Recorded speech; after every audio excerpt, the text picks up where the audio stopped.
قبل ما نتكلم عن الكوره وقبل ما نتكلم على كل حاجه والعك والقرف اللي حصل في ماتش القمه ما بين الاهلي والزمالك، الشباب بتوع المستقبل، كل الكلام ده، نتكلم عن الادب.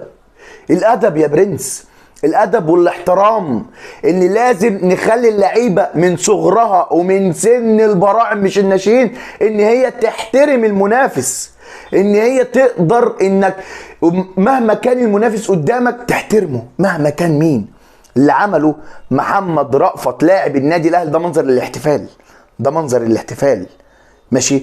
اللي عمل المنظر ده منظر سيء جدا، سيء جدا. هتقول لي بقى بص مش عارف مين عمل، بص مين سوى، فاكر مش اركن لي بقى القديم، اركن القديم، هات لي الجديد، هات لي الجديد. الجديد ده اللي هم مين؟ اللي هم شباب المستقبل، اللي هم المفروض اساسا دول لعيبه عندها 19 سنه يا بيه، لعيبه عندها 19 سنه. بلينجهام نجم ريال مدريد عنده 20 سنه، عشان نبقى مستوعبين احنا فين والناس دي فين ماشي. سيب يعني ده الادب والاحترام اللي انا كنت بكلمك فيه. يعني لازم اللعيبه دي يعني تاسسها من صغرها ان هي تحترم المنافس، تخلي اللعيبه طالعه تحترم المنافس مهما كان مين، مهما انك خسرت تحترمه. ما ده السن الصغير، فانت تفضل مربيه كده، تقعد مربيه كده يكبر مش هيحصل مشاكل ولا اي حاجه ماشي. دي قصه الادب والاحترام. هات لي بقى الكوره، هو ما فيش كوره، ما فيش كوره، ده عك وربك يفك.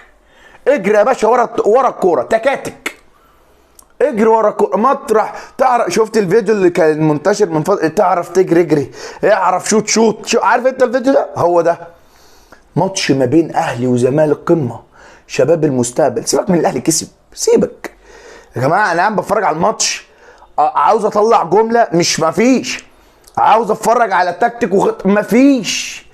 اللعيبه بتجري، اجري يا باشا ورا الكوره، اجري يا جماعه. دول مستقبل يا جماعه، دولت انك المفروض دولت ان هم اللي هيفيدوا مستقبل منتخب مصر. دولت هيلعبوا كاس عالم 2030 مثلا 2034. دول اتفرج على اللعيبه النهارده كله بيجري يا باشا. اقعد يعني انت لو ضربت ال 22 لعيب في الخلاط، لو ضربتهم في الخلاط مش هتطلع واحد ولا اتنين، مش هتطلع حد.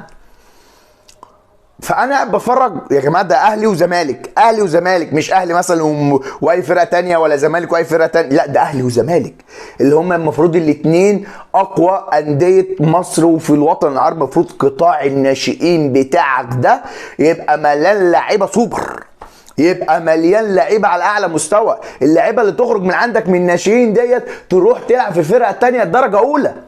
انت بتتفرج النهارده على منظر الناشئين، حاجه تحزن، حاجه سيئه يا جدع. ايه القرف ده؟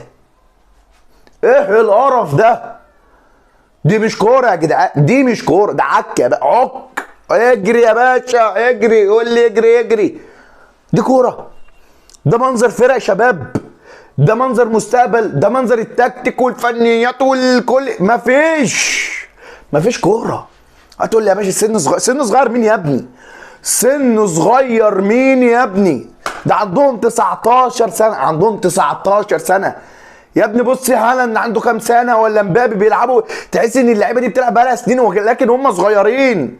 ده عندهم 22 سنه، مبابي ده بيلعب وعنده 17، واللي بيلعب عنده 16 وبيلعب عنده 18 ومكسرين الدنيا في اوروبا، وانت لسه عندك قطاع الناشئين بتاعك عنده 19 سنه ما بيعرفوش يلعبوا كوره. ما تشوفش تكتيك ولا جمله كده في الماتش. ده منظر كوره؟ ما لما بنيجي نتكلم ازاي تصلح وتطور الكوره المصريه، ابدا من تحت، ابدا من الناشئين وابدا من البراعم، من هاتها من تحت. ما هم دولت هيكبروا نفس العاده، دولت هيكبروا نفس الاسلوب ونفس. لازم لما تيجي تطور الكره المصريه بقى في الخطه تفور، تجيبها على على الحديده، تجيبها من تحت قوي، تجيب لعيبه كده لسه عندها 3 سنين وتاسسها عشان تبقى عندك لعيبه محترفه، يبقى عندك لعيبه تقدر تستخدمها. المنظومه كلها عايزه تتغير، الملعب ده، الملاعب كلها تتطور عشان موضوع الاصابات، كل الكلام ده. قمه الشباب ما بين الاهلي والزمالك حاجه تحزن، حاجه بص تخليك تكره الكوره. ايه يا جدعان ده؟ ايه ده بجد؟ يعني انا هي قصه مش قصه مكسب ولا تحفيل ولا الكلام ده. انا باصص لمنتخب مصر، باصص للمنتخب. المنتخب بالمنظر ده علامه استفهام. هنعمل ايه؟ مفيش. ما عندكش اللعيبه انك تبقى حاطط عينيك عليها، دولة المستقبل. 3 4 5 في الاهلي وعلى 3 4 5 في الزمالك، دي فرقه يا باشا. اهتم بدولت، اصفرهم، اشوف لهم عقود احتراف، اطورهم. مفيش خطط. علي العوض.